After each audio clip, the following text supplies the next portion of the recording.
everyone. Uh, she has done the introduction, so probably I'll not skip that part, but I'll keep it a little short for Sharvari. And I'm sure we all know she's a rising star of the Bollywood, and she entered the coveted 100 crore club with just her second film, Munjia. Uh, but that was not something that happened overnight. And that's what we are going to learn because on screen we see the success, but there's a lot that goes behind that success, and probably that's what we want to understand today. And as in entrepreneurship, and this is people who are all entrepreneurs, so there are ups and downs, but that to achieve success, it needs a lot of grit, determination, and we'll try to understand that from you today. So that's the idea. So thank you again for joining us today. Thank you, sir. So, Sharvari, three fulfilling movies, solo dance blockbuster, two big banners, all in 2024. Has it sunk in already? How is it? How is the feeling? Has it already sunk in, or how was the year? Like, how do you rate it? How was the feeling at the end of it? Firstly, good evening, ladies and gentlemen. It's such an honor to be here, sir, and to be able to speak with all of you all. So to just begin this chat and answer your question, has it sunk in? In some sense, yes. In some sense, I would say no. It still, to me, feels like a pinch me moment. Um, Especially because 2024 has truly been a blessing for me. I had shot for all my films, uh, before 2024, and I had shot them in different timelines, but it didn't see the release as quickly. And I think that what happened in 2024 was that the timing of it could not have been better for me. Because at one point I just kept doing my work because that was the only thing that was in my hand, to just show up on set and to hone my craft and to just believe in myself and keep giving my 100% every day. So that's the attitude I kept, and that's how I shot for every single scene and every single film that I did, or even the song that I did. So for me, I think it's been a really grateful year, but it still feels like a pinch me moment. You've given a very good message here that showing up, and I think that's very important that you show up every day. You show up for each and every assignment, however small, big, or whatever it is given. And I think that's what we want here. The entrepreneurs also want to take. But I'll take a step back, and I'll go back to 19th of November 2021. That's the date when Bunty and Bubbly 2 released. I also went and watched. I like the movie. I'll be very honest. I like the Thank you. movie. I like the performance by both the new actors. But then it did not do well in terms of commercially. It did not do well, and that was your first on-screen probably movie. So how did you cope up with that? You had huge expectation of the Bunty Bubbly, the original Bunty Bubbly, Fantabulous. What was going on in your mind? And what was your mechanism? How did you cope with it? One, I will always be grateful for Bunty Bubbly as a film, Bunty and Bubbly 2, which was my debut film in the theaters. One, because before Bunty and Bubbly 2, I was auditioning for 7 years, and after so many years, I landed up with this one film. So it was very, very special to me. Um, yes, unfortunately, that film did not work at the box office. It was not accepted by the audiences, and I won't lie, it definitely was a setback for me. It was a period where I did feel a lot of self-doubt, and because I think I never expected this to happen, because you never expect the worst to happen, and one should never. So nor did I. And but it's fine, it happens, and it did. And I think that for me, my family has always been my biggest, cheerleaders, my biggest support. And, I think that um, this failure, so to say, was really a shared family thing, because I think they cheered me on through my entire journey. And I remember at that time, um, I was reminded of a poem actually, which when I was young and when I used to go to school, me and my sister had two study tables next to each other. And there was a poem that came in a newspaper which was called Koshish Karne Walon Ki Haar Nahi Hoti. And my dad had really liked that poem. I remember he had taken a Xerox copy of that poem and he had pinned it on our boards. At that point of time in life, I didn't really I didn't know the meaning of that poem or why he would even put it up on our study boards. I used to think that yeah, parents do these kind of things. But somehow I feel like because I had read it so many times, even today I know that poem by heart. Maybe I must have forgotten about it, but my dad actually reminded me of that poem, and I guess that was some sort of an epiphany for me, I must say. And I realized that, कोशिश करने वालों की हार नहीं होती और कोशिश करना यही हमारे हाथ में है क्योंकि result is not in our hand. And so I think from that day forward, I think my approach towards everything was that I will work hard and I will give it my 100%. And then that's it, then whatever happens happens, but I will always be proud of the work that I put in, and I'm really really grateful and touch wood that it has paid off in some sense and has started to. Yes, it has, and many more to come. But uh, you know, I'll come to that poem because it's one of my favorites as well. To be very honest, before even like this was a setback, of course. But even before this, you were behind the camera for a long, long time, and wanting to. I'm sure that you wanted to come in front of the camera. That time there's no setback, but struggle probably. At what was, I mean, obviously you've said that, here the family was supportive. And what was that one belief or kind of, I say, your ikigai that you were thinking of that kept you going, behind the camera also, that one day I'm going to be in front of the camera with all those guys there? I think the love for movies. I think I've grown up watching movies at home, in the theater. I feel like it is a place which transports you completely to a different world. I love cinema. I have always been a huge, huge fan of actors, of stories, of different movies. So for me, I think the love for cinema was something that just kept me going.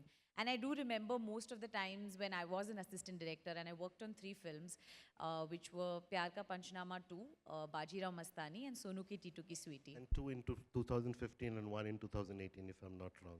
Yes, dates the are there. timelines are sort of So I that. have it written Oh. because you nullified my next question. But yeah, please go ahead. So no, I do remember being an assistant director, standing with my clap in a corner, looking at actors and just dreaming about the day that I get to be in front of the camera. And but for me, it was a journey where I learned a lot because I don't come from a film family. So I did not know how a film is made. I had no conversations about how films are made, and I was clueless. So all I knew was how to sit in the theater and watch a movie. So for me, that journey, I think, is definitely the most important journey of my career. So, you talked about those three movies where you assisted as director.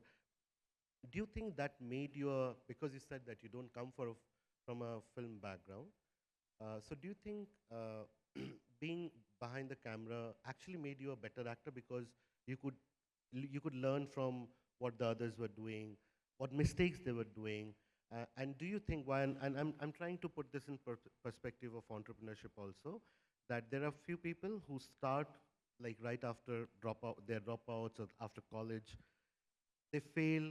90% of the startups fail actually in India. But obviously, we know about the ones who make it big. So that's called survivorship bias actually in statistics. So what I'm trying to say is that do you think that phase when you were behind the screen actually made you a better actor? And when you when you were actually put in front of the screen, in front of the camera, it actually worked for you? I think I won't use the word better. I would definitely use the word more confident because I think whether I'm a better actor or not is up to the audiences Yes. to to We have all judge. have realized that in the last year, so please. But it did make me confident because, like you said, I was well versed with the environment. I knew how films are made. I knew that there are 100 people or more who are responsible for making a film. I knew what was the work and job of each department. And so when I actually went in front of the camera, which was for Forgotten Army, which was a show on Amazon Prime, which was directed by Kabir Khan, I remember that time I wasn't startled and I wasn't scared. And I think that that allowed me to just concentrate on one thing, which was acting. And I think that that's most important because you can't be doing 100 things, you have to focus at some point. And I think that just the fact that I was in that environment as an assistant director, I wasn't intimidated and I was definitely confident. All right. I think you have a wall in your house with a lot of movie posters. Which are the movies and why are those there? Or it's just random? It's just random. No, so like I said, actually my family loves movies, and so there is a wall which basically has a few characters and some dialogues. All of them actually are just shared experiences between my family. Like there is, if everyone's watched Harry Potter, there is a quote of Dumbledore which says, "Help will be given to those who ask for it." And that's my dad's mantra, which is what he always told us when we were growing up. So this was his demand that this quote go up there. My younger brother was very, very small when this wall was made. So there is Flintstone that says Yabba Dabba Doo. So it actually really has no context, but there are many things. Like I put up Aishwarya Rai ma'am's quote from Jodha Akbar, and because that was my favorite film, and I really liked that. And so I think we just came together as a family and decided, which are these iconic films and iconic characters that we love, and something that is a shared experience amongst all of us, and then we made that wall. All right. So, you talked about Jodha Akbar and it's a romantic movie, right? It's a Yes. romance movie. It's a period drama, but it's more of romance. And I think you always wanted to do an all-out romance movie, but all that's landing up right now after this is all action movies. So, I mean, kya ho raha hai? Right? What's happening? And are you enjoying those? I'm sure that you are as an actor. Whatever comes your way, you enjoy it. But what's the way forward for you? Are you actively looking for telling the directors, मेरे को एक full on romance movie चाहिए, मैं वो भी character करना चाहती हूँ. आई थिंक कि जैसे आप कह रहे हो तो सच है कि एक्शन फिल्में तो ज़रूर आ रही है and I loved action films I think that they are absolutely entertaining तो मुझे बहुत पसंद है action films and grateful I am very grateful कि मैं अल्फ़ा ये जो spy universe Yashraj spy universe की फ़िल्म है उसका एक हिस्सा हूँ वेदा जो फिल्म मैंने की वो भी एक एक्शन फिल्म थी so actually I love action films and I am sure कि मैं और भी करना चाहूँगी but at this point I am also feeling like कि मैंने कभी लव स्टोरी की नहीं है तो it's something I want to explore बस एक ग्रीड है एज एन एक्टर कि कुछ नया करूँ कोई डिफरेंट फैसेट दिखाऊँ अपनी पर्सनैलिटी का या अपनी क्राफ्ट का तो बस वही ग्रीड है as an actor.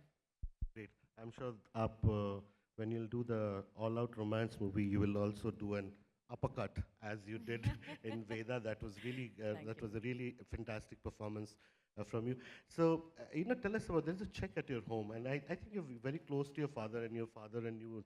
I think that was framed by your father only. Yeah. What's the story behind that? So when I was an assistant director on Pyar Ka Panchnama 2, I think I started when I was 16 years old.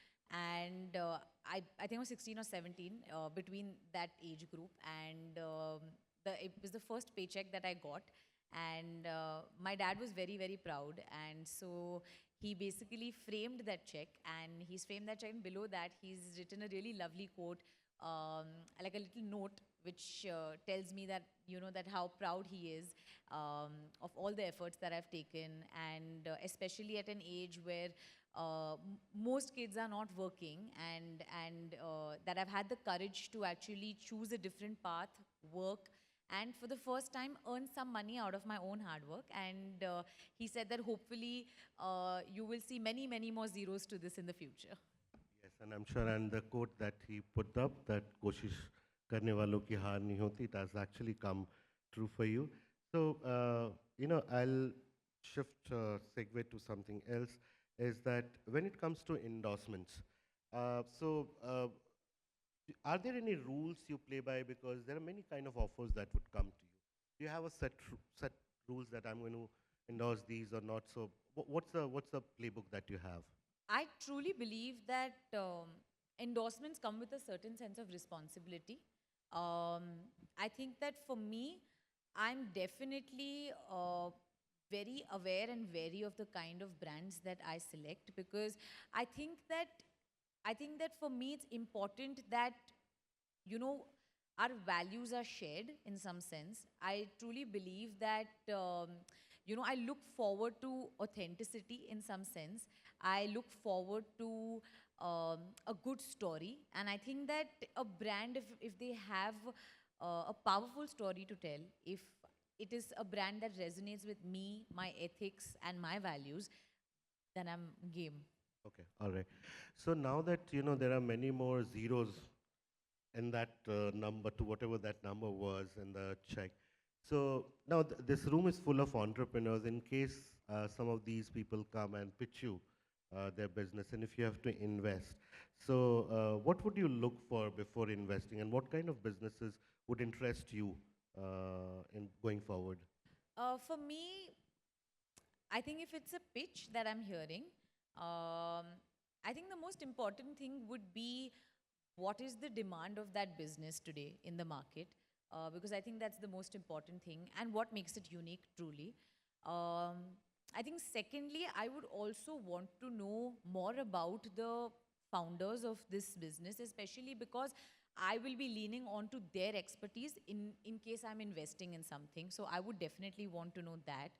Um, and I guess other than that, some basic things like comparing, say, a product to the many others that are probably in the market, what are the risks involved, things like that. I'm not an expert here, guys, but this is just like little basic that I know. No, that's okay because probably down the line, I'm sure you'll love to invest in some brands. So I'll so say you have to go back in time, and there are many characters which actors have played. If you have to pick two, which you think you would have chosen to play, and if they are remade today, you would want to play. What would those two characters or those movies be, and why? So I'm going to take one film's name, which has two characters. Okay. It's Sita or Geeta. I love that film. Hema And Malini. I Yeah. love that film. I think that any time that it's on, when it used to come on TV also, I used to always watch it because it is such a fun film. It's entertaining, it's comedy, it has the heart in the right place. In spite of the fact that it is actually a really funny film, it's still telling you some story and it's still giving you a certain amount of empowerment in some sense. So I think Sita and Geeta are the two characters that I would love to play. Okay. All right. Great. So, again, I think you love baking. So, if not movies, would have you been open a bakery or something? No? Maybe, Maybe? maybe. I think I would have definitely learned some, culinary skills, gone to some school probably, and learned how to like be a pastry chef. Okay. All right. So, I mean, very basic question. What would you bake when you're happy, and what would you bake when you're sad, and why? I don't think there's any particular what would I bake. There was this one recipe of a vanilla sponge cake, which actually was some auntie's friend who used to make, and it was something that we used to enjoy eating. So we hounded her and said, "Recipe de do, recipe de do." और aunty दे ही नहीं रही थी recipe क्योंकि वो उनकी signature dish है. तो as a kid ना मुझे भेजा कि आप इनको दे दो, छोटे बच्चे को दे दो. So I went and then she actually gave the recipe, and I think that's my most favorite recipe to make till date. It's just a vanilla Happy. sponge cake. But now that I am on a diet and my family is looking at me and saying please please bake मत करो क्योंकि या तो हम खा रहे हैं और हम यहाँ पे मतलब हमारा वजन बढ़ रहा है तो मत करो bake. Okay. All right. And if you're sad, is there nothing specific that you would to make yourself happy, or vanilla No, sponge I cake is think good enough? I'm a big foodie. So I think that in that moment, if I'm sad, actually, I definitely binge eat.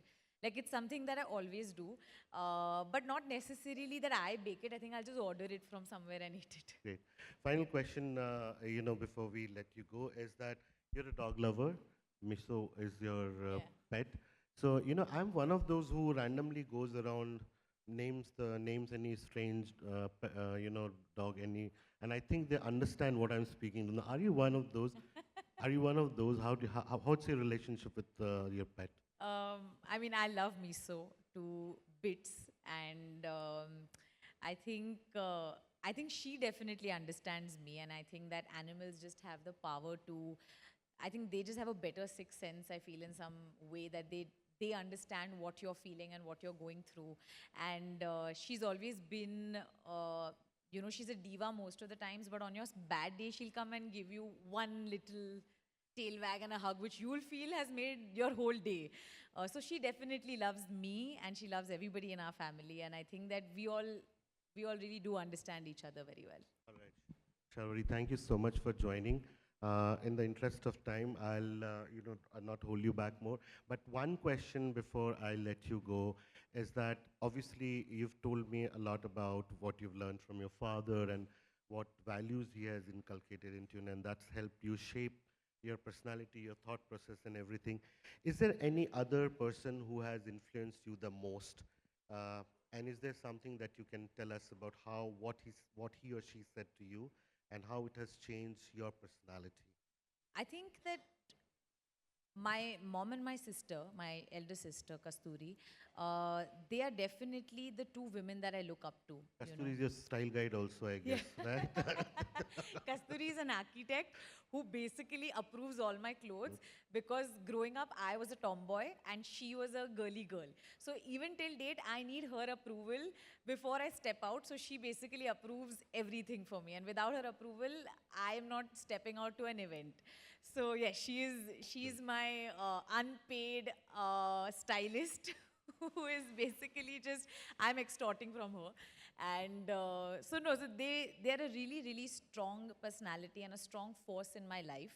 And I think having an elder sister and a mother, I think changes how you grow up. So I think that it is not what they said, but it is how they conduct themselves, and it is how they face any sort of adversity is how I have learned to face any adversity. Thank you, Shavari, and thank you for joining us. Your story actually, when I was told that you're coming here, so, when obviously I've seen you on screen, I loved your performance, especially in Veda, because I like, uh, uh, that kind of gritty role, and your performance was really Thank you, sir. great in that movie. Others are also equally good, but that's my favorite one Thank if I you. have to pick Thank one. you. And so, I understand that you have gone through a lot before being where you are into 2024. It's not easy, and that's what entrepreneurs here also go through. So thank you for joining us here, and wish you all the luck, many more 2024s to you. Thank you. Thank you Everyone, so please, if you much. can put your hands together for Sharvari. Thank you. Thank you so much.